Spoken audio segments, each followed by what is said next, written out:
Audio Jungle.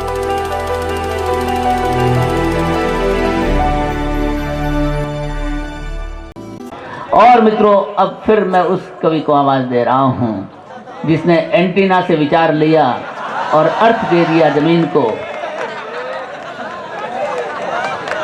शायरी जिनकी रगों में रोज मौजे मारती और कामयाबी जिस कलम की नित्य उतारे आरती और आकर्षक आवाज से जो महफिल को सजा देता है, ये वो पौवा है जो बोतल का मजा देता है।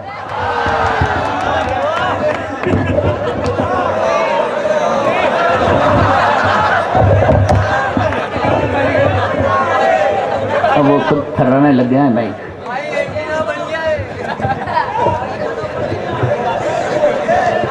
ये काम भी आपको ही करना रहता है। ऐसे बैठे हो जैसे कंवर साहब बन गया है।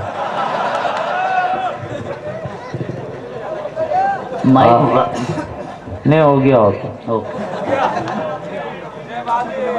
उसको नहीं चलने दो। अब तो खुलने का टाइम है यार। तो क्या रात भर बंद ही रखता है? आप सबको प्रणाम करता हूँ। उन लोगों को विशेष प्रणाम करता हूँ जो दूसरों की गाड़ियों में बैठ के आ गए हैं। उनकी ये मजबूरी है कि जब तक वो साथ वाला नहीं जाएगा वो जा नहीं सकते। ऐसे फंसे हुए लोगों को भी प्रणाम करता हूँ। मेरे को मालूम है इस भीड़ में होंगे। अच्छा, वो बोल के लाया होगा ले चला अपन एक 10 मिनट में आओ, और वो ले आया है यहाँ। वो पैदल जा नहीं सकता, रास्ते में कुत्ते बहुत। कह रही थी पहले दौर में इन्होंने क्या ज्ञान बढ़ाया। आज प्रतापगढ़ आके शांतिलाल जी, पारसमल जी, पुष्पा बहन जी, मेरा तो ज्ञान बढ़ गया आज। वो पहले दौर में गीत सुनाया, बोले कोयल कू कू बोले। मैंने कोयल को कभी भों भों करते नहीं देखा। अब अभी कह रात गुजर जाएगी। अरे तो रात तो गुजरेगी, मानो या नहीं मानो, रात तो गुजरेगी। सबकी अपने अपने तरीके से गुजरेगी, है कि नहीं? अपन यहाँ बैठे तो क्या नहीं गुजर रही? जबरदस्ती है। एक तो प्यार करो और उसके रोने फिर दूसरे शहर में जाके रात को 2:30 बजे गाओ, फालतू का काम। अपन तो यदि अच्छा, आपको एक बात बताओ, आपको कोई कहे कि ये जलेबी है, इस पे कविता लिखो, तो आप लिखोगे कि खाओगे? है ना, अपन खाने वाले लोग हैं। जबरदस्ती ये करो वो करो, इतना लंबा प्रोसेस नहीं है यहाँ तो। फटाफट टन टनाटन टन टन टारा चलती है 9 से 12। मैं आपको एक कविता सुनाता हूँ। अच्छा, कविता बोलने पे आपको ऐसा लगता है कि यार जने क्या ही सुनाएगा, ऐसा नहीं है। पहले दौर में मैंने वो कैमरे इसलिए बंद करवाए कि ये अपनी स्टाइल थी। ऐसा नहीं कराते तो आप सुनते नहीं। तो वो एक अलग खेल होता है। युगराज जी ने बहुत अच्छा संचालन किया, इसलिए एक बार पूरा सदन जोरदार तालियां बजाए। क्योंकि अच्छा खाना बनाना महत्वपूर्ण नहीं है, पर लाड़ी यदि दाल की कड़छी से रायता परोस दे तो रायते का कलर खराब हो जाता। ऐसा मेरा बुजुर्गों ने मेरे को समझाया। तो रायता लाड़ी ने ठीक परोसा। प्रहलाद नवीन ने रायता बनाया। ये पूरा आयोजन बहुत सफल हुआ। मैं आपको एक कविता सुनाता हूँ। पत्नी की बात कर रहा था बुद्धि प्रकाश कि वो मायके चली गई सावन में। नहीं जाएगी क्या? अरे कितनी भी अच्छी गाड़ी लो, हाँ यार, तुम इशारे में ही समझ जाते हो यार। तुम बहुत इशारेबाज आदमी हो, तुम्हारे लक्षण भी खराब है। मैं आपको, अरे 2 मिनट सुनो यार, अभी खेल जम रहा है। मैं कोई शालिनी सरगम नहीं हूं जो बैठ जाऊंगा। मैं छाती पे पढ़ के सुनाऊं। मैं शमशान में कविता सुना सकता हूं। ये बुद्धि प्रकाश ने बहुत बड़े, मेरी भी एक लुगाई है साहब, तो हैं करने की क्या बात है? अरे इस 3rd क्लास चेचिस को 1 मिल गई, वो भी क्या कम बात है? वो तो मेरे ससुर जी सूरदास है, उनको दिखता नहीं है। उनने तो खाली चश्मे को हाथ लगाया और समझ गए कि बुद्धिजीवी है। जो चश्मे लगाते हैं वो बुद्धिजीवी होते हैं। आपने कभी किसी गधे को चश्मा लगाते हुए देखा? नहीं देखा। गधे चश्मा नहीं लगाते हैं, ऐसा चश्मे वाले मेरे को बताते हैं। युवराज जी जेब में 2 चश्मे रखते हैं। पिछली बार आया था प्रतापगढ़, क्या धांसू लोग हो यार, यहाँ तो 2 छोरे मेरे को देख के कह रहे, बोले चश्मा लगाता तो उल्लू नजर आता। मैंने कहा नहीं लगाऊंगा तो तू गधा नजर आ। मेरी तो मजबूरी है, नंबर का चश्मा है। मैं आपको एक, मेरी पत्नी साहब पहली बार मायके गई, जो शादी हुई हमारी नई नई, तो अब कब हुई तो तेरे को बताऊं? तू क्या सबके घर का हिसाब रखता है? किसकी कब हुई है? ये सबके घर का हिसाब रखता है। तेरे मोहल्ले वाले बहुत सुखी होंगे। गुरोसा है, गुरोसा। हाँ है, ये गुरोसा है। क्या है? गुरु है सबका। गुरु नहीं है, नाई है। इसको कोई गुरु कहते हैं क्या? मैं बताता हूँ आपको, ताली बजाओ एक। क्या बात है भैया, वाह। एक कविता सुनाता हूँ, अच्छी कविता सुनाऊंगा, पसंद आई तो 2-3 और सुनाऊंगा, पर ज्यादा देर आपके बीच नहीं रहूंगा। मैं आपसे क्षमा चाहता हूँ साहब। मेरी पत्नी जब पहली बार मायके गई तो 2 महीने में आई। जब नई नई लुगाई रहती है तो मायके में रहने का बहुत शौक रहता है उसको। जैसे जैसे शादी पुरानी होती जाती है, पत्नी मायके में इंटरेस्ट उसका कम होने लगता है। जैसे हमारे युवराज जी की तो अब जाती ही नहीं, उधर से राखी पे ही भाई अटैची हिलाता हिलाता आ जाता है। मेरी गई तो 2 महीने में आई। मैंने कहा तेरे को मेरी याद आई? बोले तुम्हारे कंठ की सौगंध, इतनी याद आई। मैं सही कह रही है? बोले तुम्हारे सर की कसम। मैंने कहा सही में आई? बोले हाँ। मैंने कहा कब आई? बोले है ना जब प्लेटफार्म पे एक भी कुल्ली नहीं दिखानी, तुम्हारी बहुत याद आई। अच्छा, ये महिलाएं एक व्रत करती करवा चौथ का। मैंने एक से पूछा, मैंने कहा भाभी जी ये व्रत क्यों करती हो आप? बोले ऐसा है ओम भैया, ये का यही पति अगले जन्म में फिर मिले। मैंने कहा पति तो ऐसा नहीं चाहता, उसको तो यदि मौका मिल जाए तो वो एक एक्सचेंज ऑफर में ले आए। बोले नहीं, हमारा इसके पीछे दूसरा गणित है। मैंने कहा भाभी क्या गणित है? बोले आपकी समझ में नहीं आएगा। मैंने कहा समझाओ। बोले देखो ओम भैया, अपन ने शादी करी, अब अपने को कोई पति मिला, 15-20 साल में उसको ठीक किया, कितना ही सीधा पति मिले, लुगाई उसमें करेक्शन करती रहती है। ये बिल्कुल सही बात है युवराज जी। सही बात। मेरी पत्नी कभी मेरे को समझदार नहीं समझती, वो मेरे मित्र को ज्यादा समझदार समझती है। अच्छा, उस मित्र की लुगाई उसको समझदार नहीं समझती, वो मेरे को समझदार समझती है। वाह भाई। ये दुर्भाग्य है हमारे देश का। अच्छा, वो लाड़ में यूं कहती तुम्हारे में अक्कल नहीं है बिल्कुल, तो आदमी भी मुंडी हिला के कह देता कि हाँ नहीं है। उसको मालूम है कि अभी पूनम की रात को अमावस की रात बना देगी। आदमी दूरदृष्टि रखता है। तो मैंने पूछा भाभी ये करवा चौथ का व्रत क्यों करती? बोले ये का यही पति फिर मिले। मैंने कहा ऐसा क्यों? बोले देखो जैसे एक पति मिला, उसको 15-20 साल में ठीक किया अपने लायक, अब अगला जन्म हुआ, अगले जन्म में फिर कोई भगवान नया पीस फंसा दे, फिर 15-20 साल उसको ठीक करो।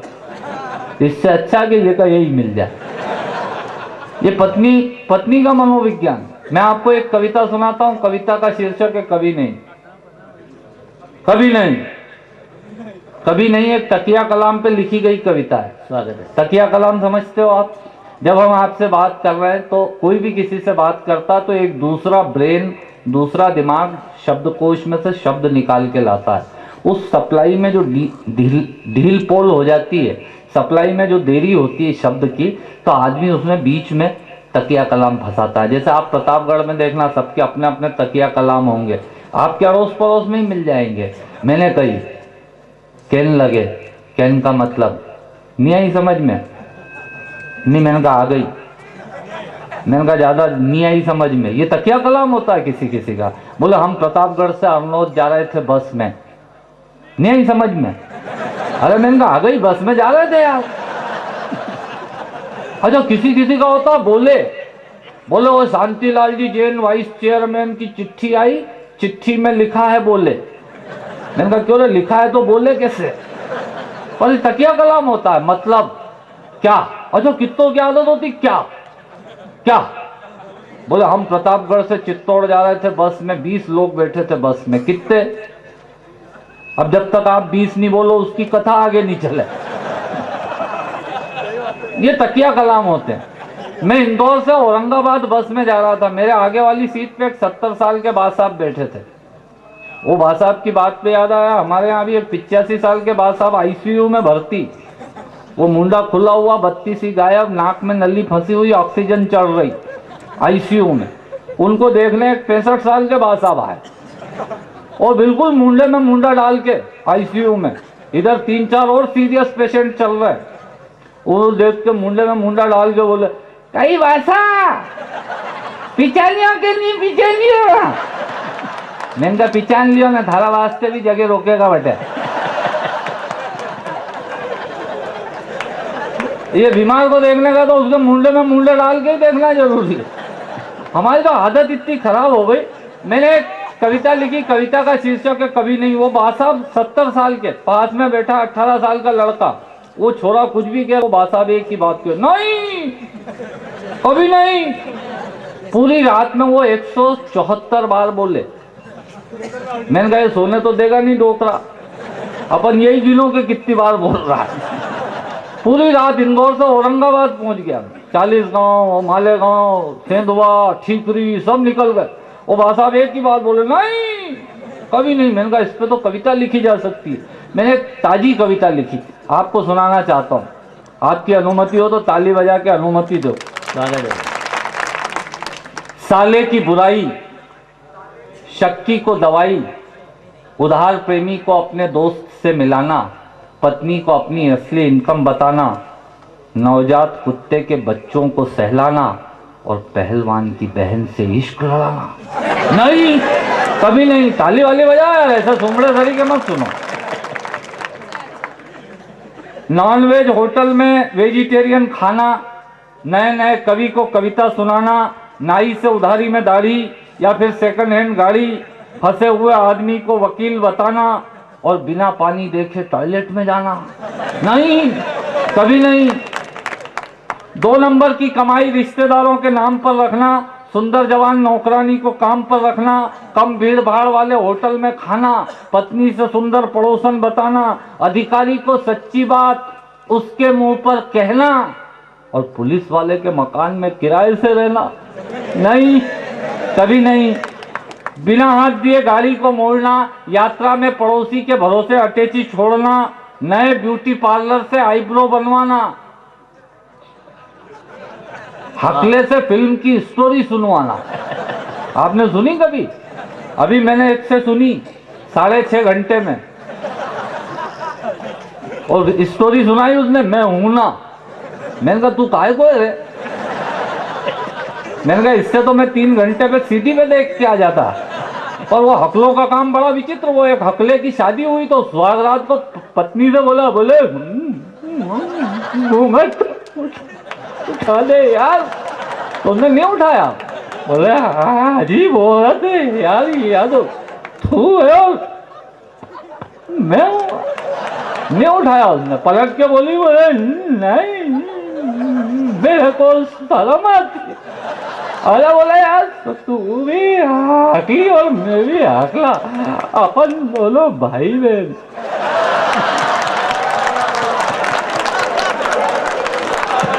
क्या बात है भाई। अच्छा आप कल्पना करो कि सौरव गांगुली हकला हो गया और भारत पाकिस्तान क्रिकेट का मैच चालू होने वाला और अंपायर ने सिक्का उछाला और बोला यार हाँ यही।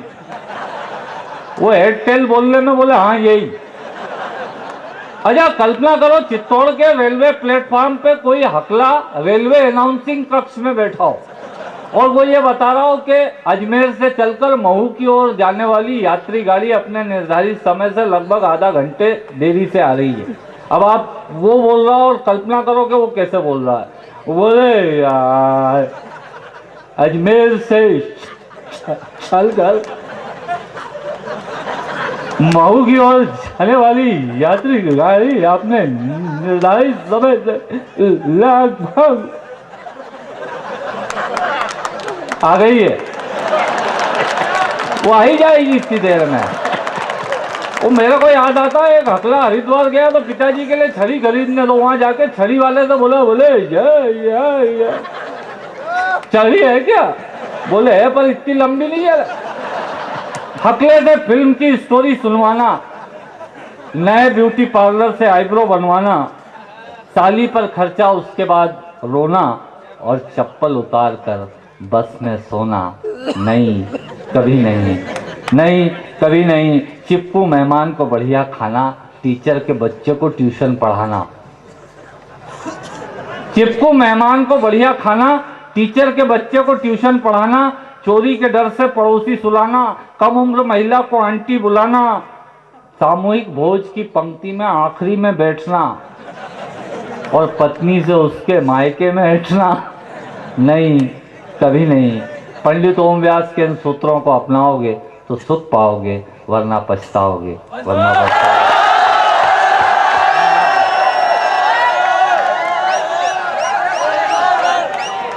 तो मैं जा थोड़े रहा हूँ, ये तो स्टाइल है। ये सब ये नखरे कर रहे थे जबरदस्ती, पैसे लिए, जब तक नहीं बोलोगे तब तक नहीं जाएंगे। आपको तो यहीं का राशन कार्ड बनवा ले, हमारे बाप का क्या जाता, हम तो घर से यूं ही फालतू हैं। मैं एक कविता सुनाता हूँ आपको, जिस कविता से बहुत सारे देशों की यात्रा हुई, वो कविता आपके बीच रखना चाहता हूँ, सुनिएगा। एक कविता मैंने भी लिखी। आप यहाँ जितने लोग बैठे हैं मुझे नहीं मालूम, सभी जाति धर्म के लोग यहाँ हैं, पर एक बात कहना चाहता हूँ मित्रों, मेरे साथ कुछ क्षण जिए। मैं होटलों पर कप प्लेट धोते धोते यहाँ तक पहुँचा हूँ। मैंने जीवन में वो तमाम छोटे काम जिसे लोग कहते हैं वो मैंने किए। मैंने M.Com LLB तक शिक्षा ग्रहण की, शासकीय नौकरी में हूँ, पर होटलों पर कप प्लेट धोते हुए मैंने यहाँ तक की जो यात्रा की है, इस यात्रा में एक अच्छी कविता माँ सरस्वती ने मुझसे लिखवाई, मैं आपके बीच रखना चाहता हूँ। सुने आप, मैं क्या कहना चाहता हूँ। आप यहाँ जितने लोग बैठे हैं, 1 मिनट के लिए बचपन में लौटना, याद करना जब हम बचपन में माँ की गोद में थे, माँ का दूध पीते थे, माँ का स्तनपान करते थे, तब माँ का एक स्तन मुंह में लेकर हमने उस माँ को दूसरे स्तन पर न जाने कितनी बार अपनी छोटी छोटी लातों से मारा, पर उस माँ ने हमें दूध पिलाना बंद नहीं किया। लात खाकर भोजन देने की शक्ति परमपिता परमेश्वर ने दुनिया में यदि किसी को दी है, वो सिर्फ माँ को दी है। माँ के अलावा ये ताकत किसी के पास नहीं। मैं उस माँ की वंदना में कविता पढ़ता हूँ। माँ न हिंदू होती है, न मुसलमान होती है, न सिख होती है, न ईसाई होती है, माँ सिर्फ माँ होती है। उज्जैन का शायर है रमेश सोज, उसकी 4 पंक्तियाँ अंजुम जी आपकी उपस्थिति में पढ़ता हूँ। ये विश्व की वो शायरा है जिसे बहुत सारे लोग आज की तारीख में सुनना चाहते हैं। ये सुखद संयोग है कि भाई प्रहलाद नवीन के प्रयास, शांतिलाल जी का आग्रह, पुष्पा बहन जी का स्नेह और युवराज जी का निर्देश, इन सब को मिलाकर यहाँ अंजुम जी आज हमारे बीच हैं, इसलिए एक बार जोरदार तालियां बजा दीजिए। मैं कविता आरंभ करता हूँ। सुनिएगा, रमेश सोच कहता है कि बहुत रोते हैं लेकिन दामन हमारा नम नहीं होता, इन आँखों के बरसने का कोई मौसम नहीं होता, मैं अपने दुश्मनों के बीच भी महफूज रहता हूँ, मेरी माँ की दुआओं का खजाना कम नहीं होता।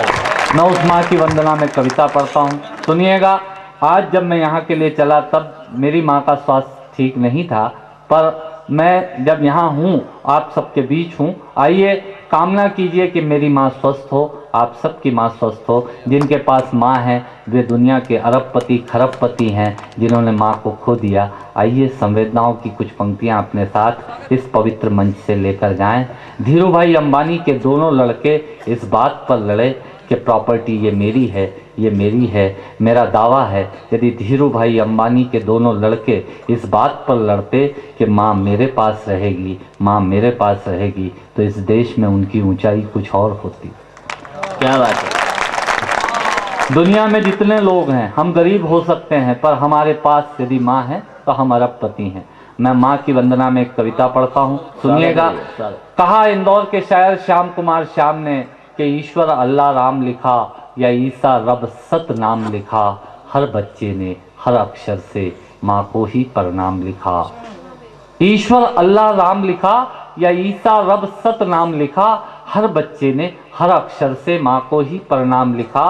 शर्त लगी जब सारी दुनिया एक शब्द में लिखने की, शर्त लगी जब सारी दुनिया एक शब्द में लिखने की, सबने सब दुनिया लिख डाली, मैंने माँ का नाम लिखा। वाह वाह। मैं उस माँ की वंदना में कविता पढ़ता हूँ, सुनिएगा माँ क्या होती है कहने की कोशिश की। मित्रों, एक निवेदन कर दूं, यदि आप चाहते हैं कि बुढ़ापे में आपके बच्चे आपके साथ रहें तो आपको भी अपने माँ बाप के साथ रहना होगा, वरना अकेले बुढ़ापे की तैयारी रखिएगा, बच्चे चाहे कितने भी हों। स्वामीनाथ पांडे ने एक कथा लिखी, मेरी कविता की भूमिका में अंतिम पंक्तियां, 3 पंक्तियों का उपन्यास सौंपता हूं आपको। जितने लोग इस देर रात तक यहाँ बैठे हैं, प्रसाद के रूप में इस भोलेनाथ के दरबार से ये 3 पंक्तियां ले जाएं।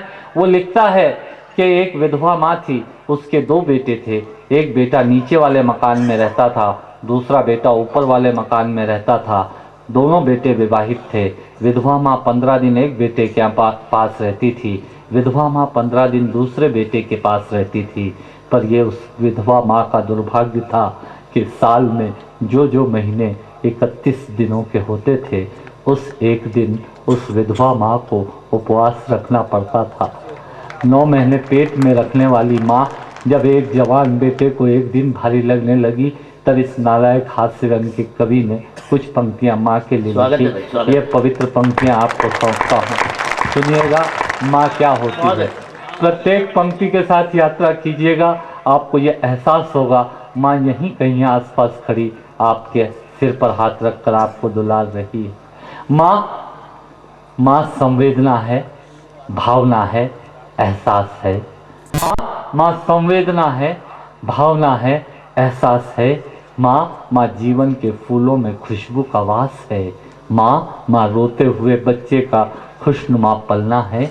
माँ मरुथल में नदी या मीठा सा झरना है। माँ मरुथल में नदी या मीठा सा झरना है। माँ लोरी है, गीत है, प्यारी सी थाप है। माँ पूजा की थाली है, मंत्रों का जाप है।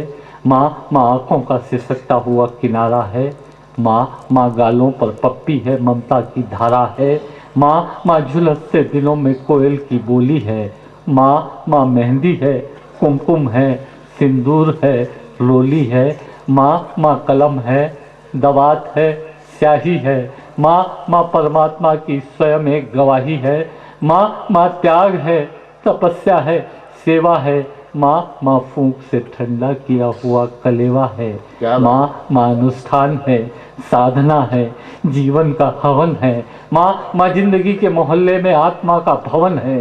माँ चूड़ी वाले हाथों के मजबूत कंधों का नाम है। माँ काशी है, काबा है और चारों धाम है। माँ काशी है, काबा है और चारों धाम है। माँ चिंता है, याद है, हिचकी है। माँ बच्चे की चोट पर सिसकी है। माँ चूल्हा, धुआं, रोटी और हाथों का छाला है। माँ जिंदगी की कड़वाहट में अमृत का प्याला है। माँ पृथ्वी है, जगत है, धुरी है। माँ बिना इस सृष्टि की कल्पना अधूरी है। तो माँ की ये कथा अनादि है, ये अध्याय नहीं है और माँ का जीवन में कोई पर्याय नहीं है। क्या बात है। और माँ का जीवन में कोई पर्याय नहीं है, तो माँ का महत्व दुनिया में कम हो नहीं सकता और माँ जैसा दुनिया में कुछ हो नहीं सकता। तो मैं कविता की ये पंक्तियाँ माँ के नाम करता हूँ। मैं दुनिया की सब माताओं को प्रणाम करता हूँ। बहुत बहुत धन्यवाद। माँ तेरे कुछ हाथ गुण या कोई ग्रह योग, सूखी रोटी भी लगे 56 व्यंजन भोग, सूखी रोटी भी लगे 56 व्यंजन भोग। मित्रों, मैं एक ऐसे शख्स को आवाज दे रहा हूं जिनका नाम है भाई ओम व्यास ओम, जो महाकाल की नगरी से आपके बीच आए हैं और उनके लिए मैं इतना ही कहना चाहता हूं, शब्द नहीं है किन शब्दों में इस कवि का सम्मान करें, जादुई आवाज का मित्रों कैसे हम बखान करें। सरस्वती बोलो महाकाल महाराज की।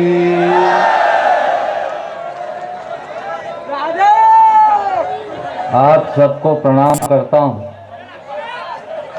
ये बीच बीच में ओए ओए नहीं है, यार हिसाब से सुनना, ये पढ़े लिखे लोगों की महफिल है, 2 लप्पड़ पड़वा दूंगा पड़ोसी से। 123 श्रोताओं को कुटवाया पूरे इंडिया में। 24वां नंबर तेरा नहीं हो जाए, आगे बैठा है, तमीज से बैठना। इधर काम दूसरे टाइप का है। युवराज जी ये अपनी स्टाइल है। अच्छा है। आप सबको प्रणाम करता हूँ। जो लोग कुर्सियों पे बैठे हैं वीआईपी, उनको प्रणाम करता हूँ। चेयरमैन, वाइस चेयरमैन साहब, शांतिलाल जी जैन साहब, पुष्पा जी, आप सबको प्रणाम करता हूँ। अभी आपके सामने नई दिल्ली खड़ी थी, अब पुराना उज्जैन आपसे कुछ कहना चाहता है।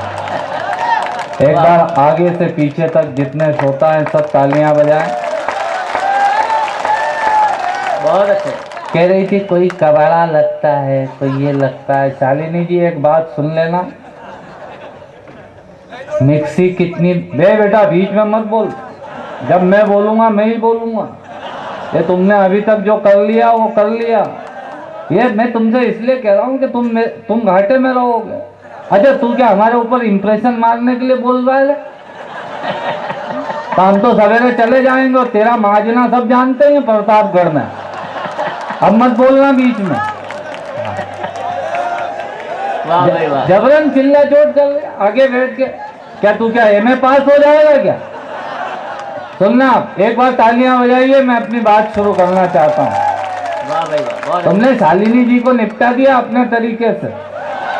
एक बात कहना चाहता हूँ, मिक्सी कितनी भी अच्छी हो, बिजली नहीं होती तो मिक्सी में चटनी नहीं पीस सकते। पर एक होता है घर में सिलबट्टा, उससे आप कभी भी चटनी पीस सकते हो।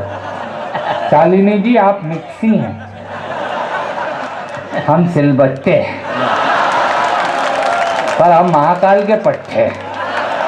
मैं आपके बीच अपनी बात शुरू करना चाहता हूँ। ये सब मेरी विधा नहीं है, मैं अपने तरीके से काम करता हूँ।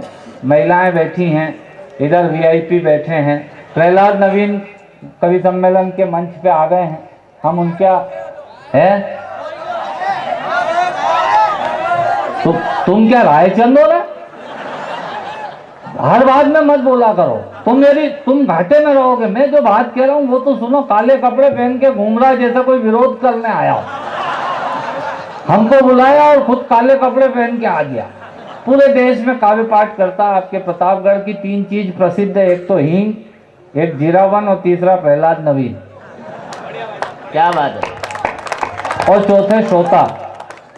श्रोता भी प्रतापगढ़ के। युवराज जी आप तो पहली बार आए, मैं यहाँ तीसरी चौथी बार आया हूँ। ये अलग बात है कि मैं 8 साल बाद आया हूँ, और यही गति रही तो अगले 8 साल बाद क्या मालूम मैं आऊँ कि नहीं आऊँ। मेरी खबर ही आए। अच्छे मूड में रहना, मस्ती के मूड में रहना, बीच में मत बोलना तो बहुत देर तक कैसेट बजेगी। और यदि बीच में बोला वाली इस लड़के को उठा दीजिए, नहीं तो मैं बैठ जाऊंगा।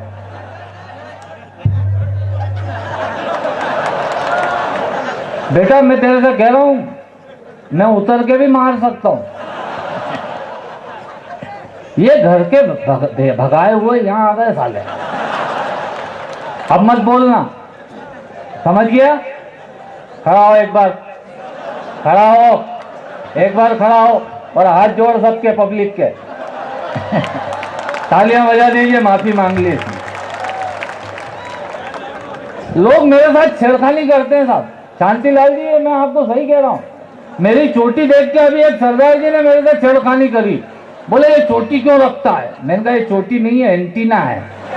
बोले इससे क्या होता है? मैंने कहा इससे विचार आते हैं। बोले साले इतने से एंटीने से विचार आते हैं, फिर तो मेरा पूरा माइक्रोवेव टावर है, मेरे को विचार क्यों नहीं आते? मैंने कहा सरदार जी विचार तो तुमको भी आते हैं, पर दाढ़ी की अर्थिंग से नीचे उतर जाते हैं। लोग मेरे साथ छेड़खानी कर देते हैं साहब। वाह भाई वाह। मुल्ला जी साहब ये सही बात है।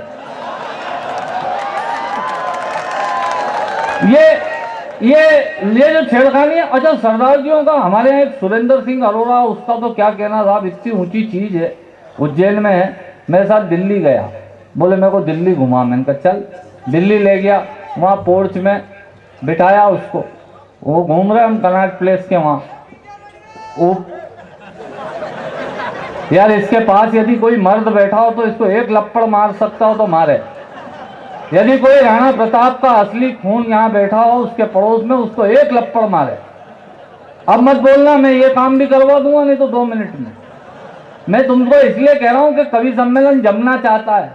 मैं रात भर में 1088 चुटकुले सुना सकता हूं, पर मैं चाहता हूं कि ये नगर पालिका का इतना शानदार मंच है, आप पढ़े लिखे लोग हो, बुद्धिजीवी लोग हो, दिमाग वाले लोग नहीं हो,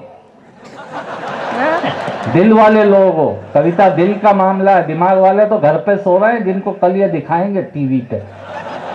आप इतनी रात को इतनी दूर से आए तो मजे लीजिए। बीच बीच में बोल रहा है यदि कोई बदतमीज तो उसको चुप करिए, ये जिम्मेदारी भी आपकी है। बुराई इसलिए बढ़ रही है कि अच्छे लोग कम नहीं हुए हैं। बुराई इसलिए बढ़ रही है कि जब बुराई अपनी हरकत में आती है तो अच्छे लोग अपने घरों के दरवाजे बंद कर लेते हैं। एक बार जोरदार तालियां बजाइए। वो सरदार को मैं ले गया, मैंने कहा चल घूम। कनाट प्लेस पे घूम रहे तो वहाँ पोर्च था, पोर्च के ऊपर एक कबूतर और कबूतरी बैठे हुए। उनने ऊपर से कोई सांस्कृतिक कार्यक्रम किया, वो सरदार के कंधे पे गिरा। मैंने जेब में से रुमाल निकाल के दिया, मैंने कहा ले पहुंच। उसने रुमाल हाथ में लिया और ऊपर देख के बोला कबूतर तो उड़ गया। मैंने कहा साले पहुंचने भी गलत जगह जा रहा है। आई समझ में? ये कविता का विषय नहीं है। मैं आपको एक मेरे अभियान की 6 पंक्तियां सुनाना चाहता हूं, उसके बाद मैं काव्य पाठ करूंगा, सुनिएगा। इस देश में मैं आपको ज्ञान की एक भी पंक्ति नहीं सुनाऊंगा, विश्वास रखना, एक भी ज्ञान की पंक्ति नहीं सुनाऊंगा, भगवान महाकाल की कसम खाकर कहता हूं। पर आनंद के साथ सुनोगे तो बहुत मजा आएगा, और बीच बीच में बोलोगे तो कैसेट जल्दी खत्म हो जाएगी। इसलिए बीच में मत बोलना, सुनना। 58 साल हो गए देश को राजनीति को गाली बकते हुए। मैं राजनीति पे कोई कविता नहीं करता। 2 कौड़ी की राजनीति पे करोड़ों की कविता बर्बाद करने का कोई मतलब नहीं। राजनीति खराब नहीं हुई है, समाज की फैक्ट्री खराब हो गई है। समाज की फैक्ट्री जिस दिन ठीक हो जाएगी, राजनीति अपने आप ठीक हो जाएगी। 58 साल हुए देश को आजाद हुए। ज्ञान की बात नहीं कर रहा हूं। ज्ञान की स्थिति तो शांतिलाल जी इन दिनों इतनी खराब है कि सवेरे 18 चैनल खोलो तो 19 बाबा प्रवचन देते हुए मिल रहे हैं, और उसी समय हम मंजन करके थूक रहे हैं। ज्ञान का इससे अच्छा कॉम्बिनेशन देखा नहीं मैंने। 58 साल हुए देश की राजनीति को। प्रोग्रेस क्या हुई बताना चाहता हूं आपको। मेरे अभियान की कविता है, 6 पंक्तियां सुन लीजिएगा। मैं कहना क्या चाहता हूं, मेरी बात तक पहुंचे तो एक एक श्रोता ताली बजाकर मुझे बताए कि वो मेरी बात तक पहुंच रहा है। 58 साल हुए साहब देश को आजाद हुए, क्या प्रोग्रेस हुई? 58 साल पहले मेरे दादाजी लोटा लेके जंगल जाते थे, कान पे यज्ञोपवीत चढ़ा के। अभी मैंने नया मकान बनवाया, कमरे के अंदर तकिए से 3 फीट दूर अटैच बनवा लिया। जो काम मेरे दादाजी लोटा लेके जंगल जाकर करते थे सवेरे, वो मैं 3 फीट दूर कर रहा हूँ। मेरे दादाजी घर में बैठकर भोजन करते थे, मैंने जंगलों में ढाबों पर जाकर शुरू कर दिया। मित्रों, घर का काम जंगल में, जंगल का काम घर में।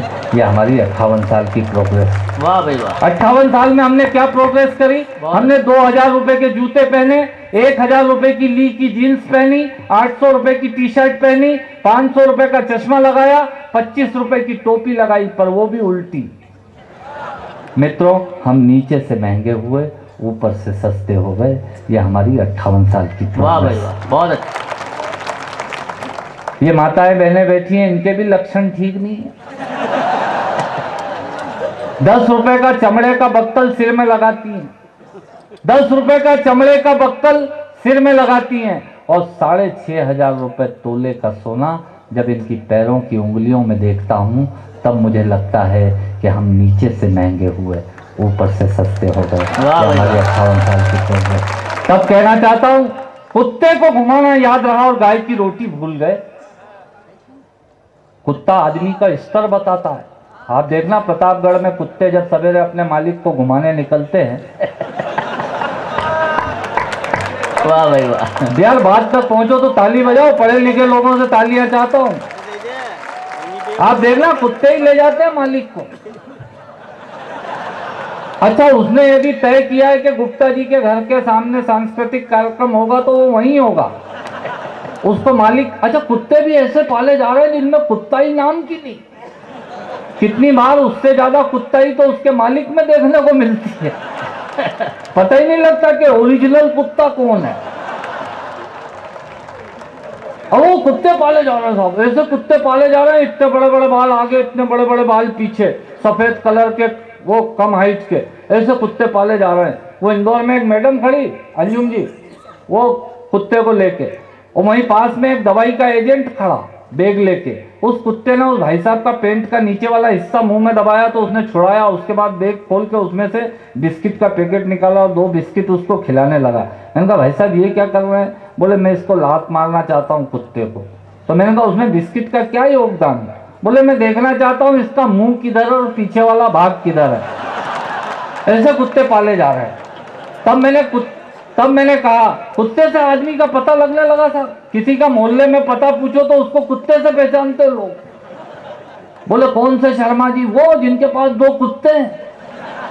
शर्मा जी से ज्यादा लोग उनके कुत्ते को पहचानते हैं। तब मैंने कुछ व्यंग की पंक्तियां कही है, यदि पढ़े लिखे लोगों को समझ में आए तो एक एक श्रोता की तालियां चाहता हूं, सुनिएगा।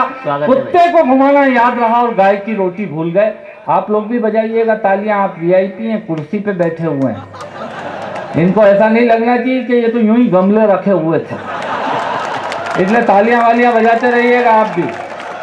हाँ तुम बड़े खुश हो रहे हो, मैं समझ रहा हूँ। कुत्ते को घुमाना याद रहा और गाय की रोटी भूल गए, पार्लर का रास्ता याद रहा और लंबी चोटी भूल गए, फ्रिज कूलर याद रहा, पानी का मटका भूल गए, रिमोट तो हमको याद रहा, बिजली का खटका भूल गए, बिस्लेरी पानी याद रहा और प्याऊ का पानी भूल गए। अरे टीवी सीरियल याद रहा पर घर की कहानी भूल गए। वाह भाई। टीवी सीरियल याद रहा पर घर की कहानी भूल गए। गुजरात के भूकंप में हर जगह से होली के कपड़े पहुंचाए मुल्ला जी साहब, शांतिलाल जी साहब। पुष्पा जी मेरी बात पे ध्यान दीजिएगा, मैं क्या कहना चाहता हूँ। होली के कपड़े पहुंचाए अहमदाबाद के भूकंप में, रोया कोई नहीं। अहमदाबाद में 15 किलोमीटर लंबी ट्रकों की लाइन लगा दी हम सब ने, रोया कोई नहीं। पर तुलसी का पति मिहिर मर गया तो पूरा देश परेशान हो गया। तब मैंने कहा कि टीवी सीरियल याद रहे पर घर की कहानी भूल गए, हेलो हाय तो याद रही पर नम्र प्रणाम भूल गए, हिल स्टेशन याद रहे पर चारों धाम को भूल गए, अंकल आंटी याद रहे पर चाचा मामा भूल गए, बरमूडा तो याद रहा पर फुल पजामा भूल गए। वाह भाई। बरमूडा तो याद रहा पर फुल पजामा भूल गए। और आत्मा की 2 पंक्तियां आप तक पहुंचाता हूं, यदि आपको लगे कि बात ठीक ठीक कही है तो आशीर्वाद चाहूंगा। मैं कहता हूं कि दोस्त यार सब याद रहे पर सगे भाई को भूल गए। वाह भाई वाह। दोस्त यार सब याद रहे पर सगे भाई को भूल गए। सगे भाई पर कोर्ट केस करते हैं हम और क्लबों में भाईचारा ढूंढने जाते हैं। उस नकली युग में, जिस युग में आदमी का तेल और घी का खर्चा कम हो गया और हिना मेहंदी और डाई का खर्चा डबल हो गया, खाने से ज्यादा चुपड़ने का खर्चा। उस नकली युग में जब किटी पार्टी के नाम पर मोहल्ले की चिकनी चुपड़ी औरतों को बुलाकर उधार के देसी घी से हलवा परोसा जाता है और बूढ़े सास ससुर को रात का खाना सुबह परोस दिया जाता है। उस नकली युग में कविता की अंतिम पंक्ति यदि एक एक श्रोता तक पहुंचे तो आखिरी तक के श्रोता हाथ उठाकर तालियां बजाकर, और कुर्सी वाले और ये महिलाएं एक एक लोग मेरी उस पंक्ति का सम्मान करिएगा। मैं क्या कहना चाहता हूं, दोस्त यार सब याद रहे पर सगे भाई को भूल गए, साली का जन्मदिन याद रहा पर माँ की दवाई भूल गए। साली का जन्मदिन याद रहा पर माँ की दवाई भूल गए। ये हमारी 58 साल की प्रोग्रेस, हमको मालूम नहीं, हम चले जा रहे हैं। पर मैं आपको हास्य की कुछ बातें सुनाता हूँ। हंसने हंसाने के लिए कहीं जाने की जरूरत नहीं पड़ती, अच्छे मूड में रहो तो हर जगह हास्य। अभी हमारे यहाँ उज्जैन में 4 भाइयों के पिताजी मर गए। 4 भाइयों के पिताजी मर गए। मैं आपको उनका नाम नहीं बताऊंगा, नहीं तो आप समझ जाएंगे कि ये तो संजय परमार के घर के बारे में बता रहे हैं। आओ साहब बैठ जाओ, साहब बैठ जाओ, वहीं बैठ जाओ। पुरुषों के बीच में बैठना तो क्या चयन करना, बैठिए। ओ साहब 4 भाइयों के पिताजी मर गए। अब आप सुनना युगराज जी, चारों भाई बेचारे वो गवाड़ी में, आंगन में बैठे हुए, गवाड़ी में दरी बिछी हुई, पिताजी की तस्वीर कुर्सी पे रखी, सामने आलू में 3 अगरबत्ती जल रही। नहीं, हंसने की बात नहीं है, ऐसे टाइम पे अगरबत्ती का स्टैंड नहीं मिलता है, तालू में ही लगाते हैं। और पिताजी की तस्वीर रखी, वो चारों घोट मोट करा के सफेद दुपट्टा डाल के बैठे हुए, जैसे हमारा ये शैलेश लोढ़ा बैठा है। इसका लाल है पर उसका सफेद था। अब वो बैठे हुए, अब उनके एक बैठने आया। देख रहे हो आप किस्सा, हमको मालूम थोड़ी बैठने जाए तो क्या बोल रहे हैं, हमको कुछ नहीं मालूम। मेरा दावा है 90% लोगों को ये नहीं मालूम कि किसी के मरे में बैठने जाए तो वहां बोलें क्या। अरे बीमार को देखने जाते हैं तो मालूम नहीं क्या बोल रहे हैं, वहां जाते हैं कमर पे हाथ रख के अस्पताल में खड़े हो जाते हैं। और क्या जैन साहब, ये क्या कर लिया? मैंने कहा कर लिया कि हो गया? बोले हाँ यार, मैं अभी निकला था तो मेरे को वो रमेश मिला, तो रमेश ने मेरे को बताया यार कि तुम्हारा ऐसे ऐसे एक्सीडेंट हो गया। मैं भी सब्जी लेने निकला तो मैंने सोचा चलो 5 मिनट तुमको भी सल्टाते चलूं। उसी से बोल रहा है। डॉक्टर कौन है? तो उसने कहा डॉक्टर शर्मा। डॉक्टर तो बढ़िया है यार, हालांकि मेरे अंकल के लड़के का ऑपरेशन भी इसी ने किया था, वो तो शांत हो गया। तो डॉक्टर बहुत बढ़िया है यार। ये बीमार को देखने गए, चलो मैं मेरे लायक कोई सेवा। मैंने कहा सब्जी लेते लेते तो सल्टा रहा है, क्या सेवा बताए तेरे को? युवराज जी, मैं तो उस दिन का इंतजार कर रहा हूं जब लोग किसी की साता पूछने जाएंगे और पॉलीथीन की थैली में 5 कंडे के टुकड़े लेके जाएंगे। बोले ये पंच लकड़ी अपनी तरफ से, मालूम ही नहीं क्या बोल रहा हूं। बोले वो 4 भाइयों के पिताजी मरे, उनके यहाँ एक बैठने आया तो साइकिल समेत ही अंदर गवाली में आ गया। बिल्कुल दरी के पास साइकिल खड़ी करी। मैंने कहा दरी पे ही खड़ी कर ले, अब इतनी दूर भी क्या खड़ी करी? और बोले और क्या बताऊं, पिछली बार हेमराज जी की मदर के टेम पे गया तो मेरी नई की नई साइकिल चोरी चली गई यार, जब से मैं अंदर ही ले जाता हूँ। मैंने कहा ये तो अच्छा हुआ नीचे बैठे, किसी मल्टी के 8वें माले पे बैठे होते तो तू साइकिल उठा के ऊपर ले जाता। मैंने कहा तू बैठने आया कि साइकिल बैठने आई है? अब वो बैठा, आप देखना हाथ से पैदा कर रहा है, मरे में बैठने गया और हाथ से पैदा कर रहा है। आप लोग भी ताली वाली बजाओ, ऐसे सूंघड़े सरी के मत बैठा करो। पर मैंने देखा साहब, इस देश में जो भी आदमी कुर्सी पे बैठता है उसकी बुद्धि गायब हो जाती है। ऐसा नहीं लगना चाहिए, आप लोग भी समर्थन कीजिए। इस देश का दुर्भाग्य कि अच्छे लोगों को किनार कर दिया जाता है, पर ऐसा नहीं होना चाहिए। मैं कहना क्या चाहता हूँ सुनिएगा। अब वो बैठने आया तो बैठ गया, 2 लोकल अखबार पड़े हुए, चारों भाई घोट मोट करा के मुंडी झुका के बैठे। अब वो बोला मेरे को तो भरोसा ही नहीं हुआ यार, परसों मेरे को राधेश्याम मिला तो राधेश्याम मेरे से कहने लगा यार कि दादा सलट गए यार, मेरा धंधा मजाक कर लिया यार।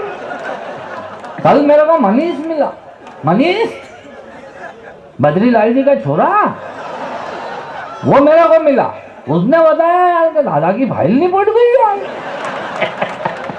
मेरे समझे मजाक कर लिया यार। वो तो आज सुबह मैंने तुमको अशोक के स्कूटर पे पीछे बैठे जाते देखा तो मैं समझ गया यार कि दादा की फाइल नहीं पड़ गई यार। कितनी उम्र होगी? तो उसने कहा 90 साल। जल्दी चले गए यार, ये मरे में बैठने गया हो, देखना आप बोले कितनी उम्र होगी? तो उसने कहा 90 साल। बोले जल्दी चले गए यार, क्यों क्या बीमार थे क्या? मैंने कहा नहीं, फुटबॉल खेलते खेलते मरे यार। समझ में आए तो ताली वाली बजा के बताते रहना कि समझ रहे हो। क्या बात है। क्यों कितनी बार भाषा का अंतर पड़ जाता है, हम मालवा के रहने वाले। अब वो बोले कितनी उम्र होगी? तो उन्होंने कहा 90 साल। बोले क्या बीमार थे क्या? मैंने कहा नहीं, फुटबॉल खेलते खेलते मरे। अब 90 साल का आदमी बीमारी में नहीं मरेगा तो क्या फुटबॉल खेलेगा? क्यों मुल्ला जी साहब?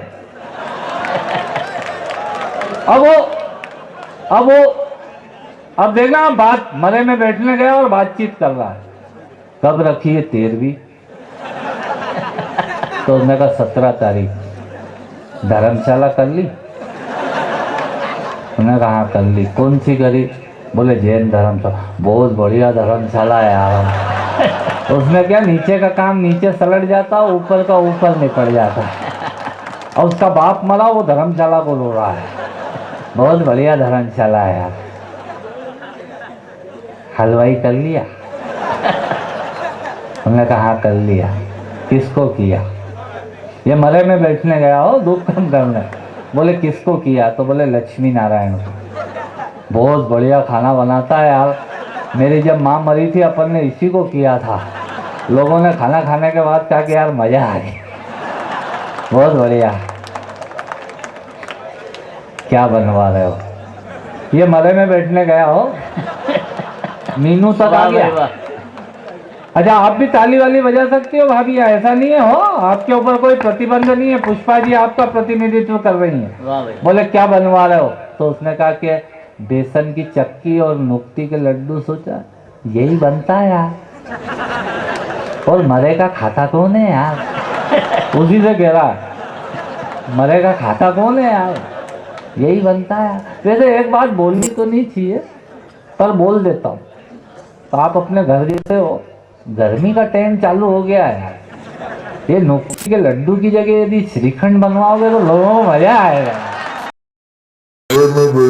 और हाथ से पैदा कर आए ये साता पूजने जाती है किसी के यहाँ तो हाथ से पैदा कर देती है। आप बिल्कुल सत्य घटना बता रहा हूँ। मेरा एक दोस्त है, मैं नाम नहीं बताऊंगा नहीं तो आप समझ जाएंगे कि ये घनश्याम है, और सरनेम लिया तो ये भी समझ में आ जाएगा कि ये अग्रवाल है। मैं अपन किसी के घर की बात सार्वजनिक क्यों करें? उसके 14 साल के बाद छोड़ा हुआ भाभी, 14 साल के बाद, और वो भी कोई भावनगर तलाजा रोड के पास एक माता जी हुई थी, उनने आशीर्वाद दिया तो हुआ। अब वो अस्पताल में वो लाड़ी लेटी हुई और 3 दिन का छोरा लेटा हुआ, मैं बैठा उधर घनश्याम बैठा, एक बीच में इंडिया टुडे पड़ी हुई। बिल्कुल रियल घटना बता रहा हूँ आपको। उज्जैन का सख्या राजे प्रसूति गृह, कमरा नंबर 5, तारीख नहीं बताऊंगा। 2 बुआ जी उसकी घनश्याम की दूर के रिश्ते की साता पूछने आई, साता पूछने, तबीयत पूछने, वो नए छोरे को देखने। तो वो आई और उन्होंने हाथ से पैदा किया। आप देखना हाथ से कहाँ पैदा हो रहा है। क्या बात। वो आई तो आते से ही बोली, ए देखा तो हमें नहीं, वहां सामने वाला वार्ड में पहुंची गया था।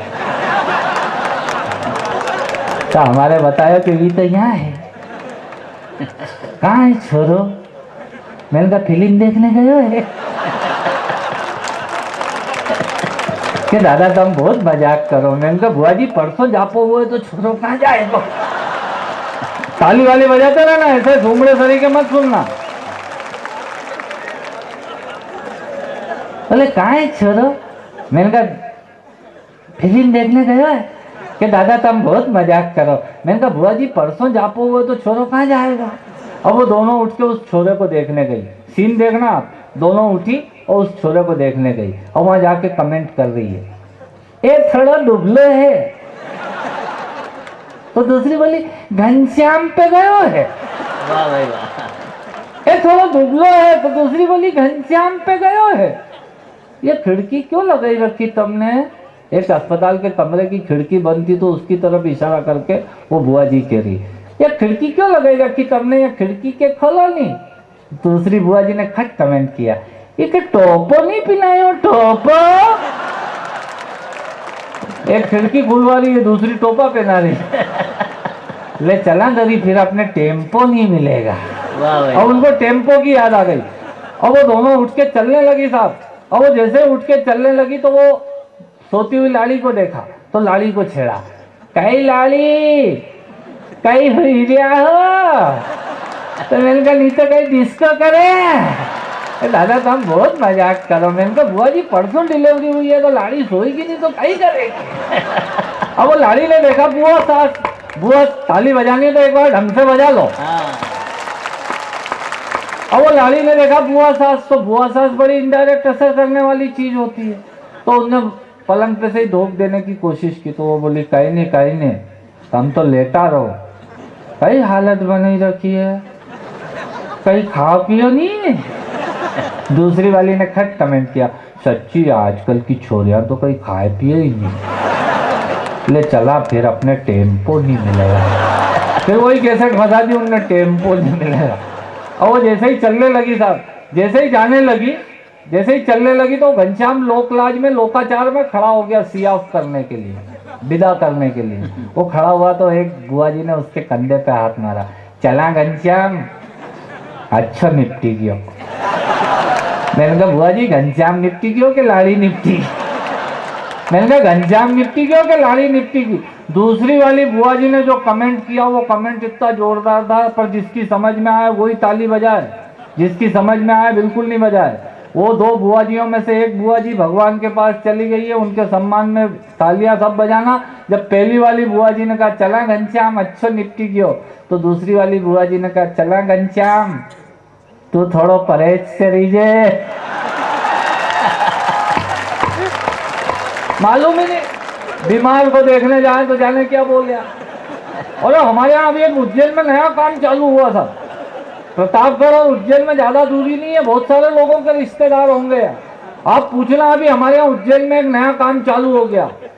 वहां जब चिता को वो शव यात्रा में जाते हैं वहां जलाने, तो वहां शोक सभा करने लग गए। सुनना बेटा, बाबूलाल जी बैठ जाओ। वो शोक सभा वहां शमशान में, अब उधर चिता जल रही, इधर शोक सभा चालू हो गई।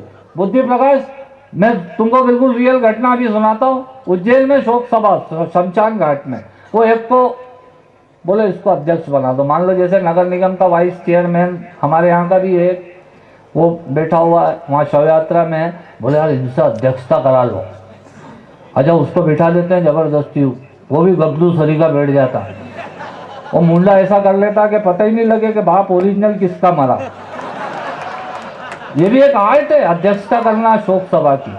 वो मुंडा करके बैठ गया और वो एक को खड़ा कर दिया, बोले ये भाषण देंगे छगन लाल जी मर गए। छगन लाल जी सट्टे का कारोबार करते और उनकी शोक सभा में भाषण हो रहा, प्रहलाद भैया भाषण दे रहे। ये प्रहलाद नहीं, प्रहलाद नवीन नहीं है, प्रहलाद हमारे यहाँ एक है, वो भाषण दे रहा है। अब आप सुनना भाषण में क्या बोलता आदमी वहाँ शोक सभा में, मालूम कुछ भी नहीं है पर बोल रहा, आदरणीय अध्यक्ष महोदय और उपस्थित भाइयों तथा बहनों। मैंने कहा क्यों रे यार मसाण में तेरे को बहन कहाँ दिख रही है? अरे बोले यार आदत पड़ी हुई है। मैंने कहा आदत पड़ी हुई है, यहाँ तो कोई बहन नहीं है, सब भाई भाई बैठे हुए हैं। अब वो भाषण दे रहा है, आप सबको मालूम होगा हम यहाँ क्यों इकट्ठे हुए। हम यहाँ छगन लाल जी को विदा करने के लिए आए हैं। आज सुबह जब मैं दूध लेने जा रहा था, तपेली मेरे हाथ में थी। अब इसका शोक सभा से कोई लेना देना नहीं, पर पेड़ में भी है कुछ नहीं। तो मेरे को गज्जू मिला, गज्जू ने मेरे को बताया कि छगन दादा चले गए।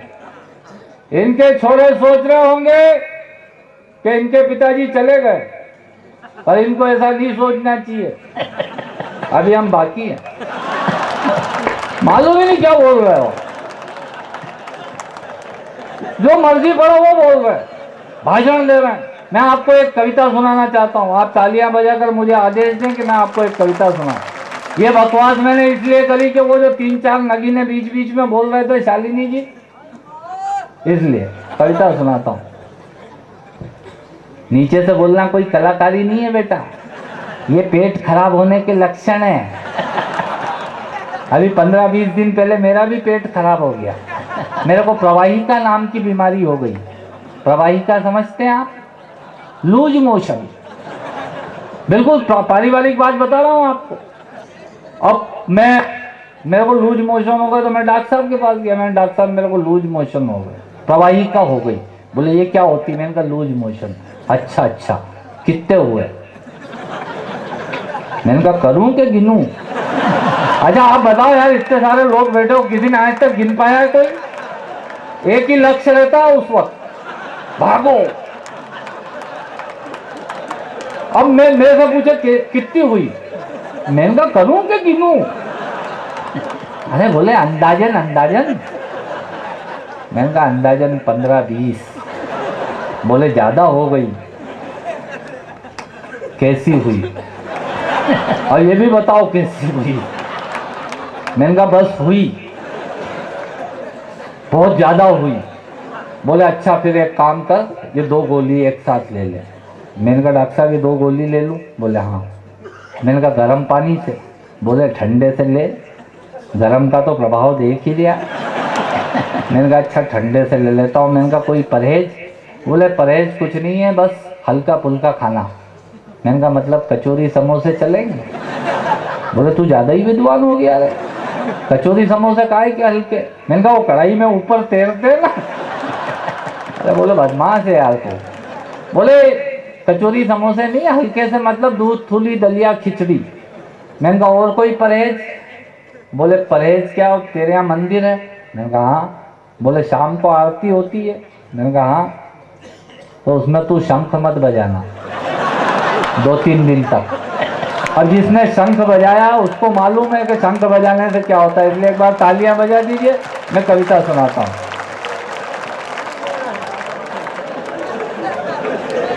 मैंने अब ये टीवी बंद करने पड़ेंगे आप 5 मिनट के लिए। मैं शासकीय नौकरी में हूँ और एक ऐसी कविता पढ़ना चाहता हूँ जिससे मेरे बाल बच्चे, नौकरी और हमारी सब कुछ परिवार बचा रहे। आप बंद कर दीजिए, सब कैमरे बंद कर दीजिए, बंद कर दीजिए। आप भी बंद करिए, किसका कैमरा है? मैं एक कविता पढ़ना चाहता हूँ, बंद कर दीजिए। वो लाल लाइट जब तक जलेगी मैं कविता पाठ नहीं करूँगा। ये कवि सम्मेलन इन हजारों लोगों के लिए है जो सामने बैठकर सुन रहे हैं, उनके लिए नहीं जो घर में गादियों पर पड़े हुए हैं और कल इस कवि सम्मेलन का आनंद ले। इग्नोर करिएगा, सुनिएगा मैं कहना क्या चाहता हूँ। समाचार शुरू हो रहे हैं। आप इसमें जहां जहां आपको लगे कि व्यंग ठीक ठीक लिखा है वहां तालियां बजाकर मुझे ये एहसास कराइएगा कि मैंने ठीक लिखा है। कविता मुझे पूरी याद है पर कागज लेना ये टीवी की मजबूरी है। घर में 2 नल और 100 चैनल चल रहे हैं, पर सच तो यह है कि सब के सब चल रहे हैं। समाचारों की मारामारी है, समाचार छोड़कर सब कुछ भारी है। तो आइए आपको समाचारों की एक वानगी परोसते हैं जिन्हें सुनकर समाचार वाचिका को दर्शक कोसते हैं। नमस्कार, मैं हूं मनमानी। चैनल का कंपटीशन है, यदि 3 अक्षर की उधर समाचार वाचिका है तो मेरी समाचार वाचिका 4 अक्षर की है, बड़ी है उससे। कविता का शीर्षक है रेल दुर्घटना और ताजा समाचार। नमस्कार, मैं हूं मनमानी। कभी तक समाचार में आपका स्वागत है। सबसे पहले देश की खास खबरें। पूना से बेंगलोर जा रही यात्री गाड़ी नंबर 1700 डाउन दुर्घटनाग्रस्त, 25 मरे, 100 घायल। बिहार की मुख्यमंत्री राबड़ी देवी ने कहा कि पर्यावरण की रक्षा और ईंधन की बचत के लिए वे साइकिल चलाना सीखेंगी। कान्हा के जंगलों में एक शेरनी ने 2 शावकों को जन्म दिया। कान्हा के जंगलों में एक शेरनी ने 2 शावकों को जन्म दिया। नवजात बच्चे और प्रसूता दोनों स्वस्थ हैं। क्रिसमस पर गोवा की राजधानी पणजी में 1000 पाउंड का केक बनाया जाएगा जिसे सबको बांटकर खाया जाएगा। और फिल्म मैं हूं ना ने किया जबरदस्त व्यवसाय। समाचार अब विस्तार से। कविता यहां से शुरू हो रही, ये सब भूमिका थी, सुनिएगा।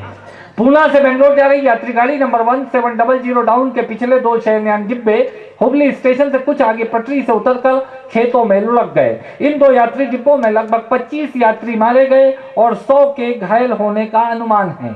हमारे विशेष संवाददाता डबल प्रताप सिंह इस वक्त दुर्घटना स्थल पर मौजूद हैं। आइए दुर्घटना के बारे में उनसे ताजा जानकारियों के लिए दुर्घटना स्थल पर चलते हैं। सुनिएगा, ये यहाँ से व्यंग शुरू हो रहा है। अब दुर्घटना स्थल पर हैं डबल प्रताप सिंह और न्यूज सेंटर में बैठी हुई है मनमानी। बातचीत शुरू हो रही है।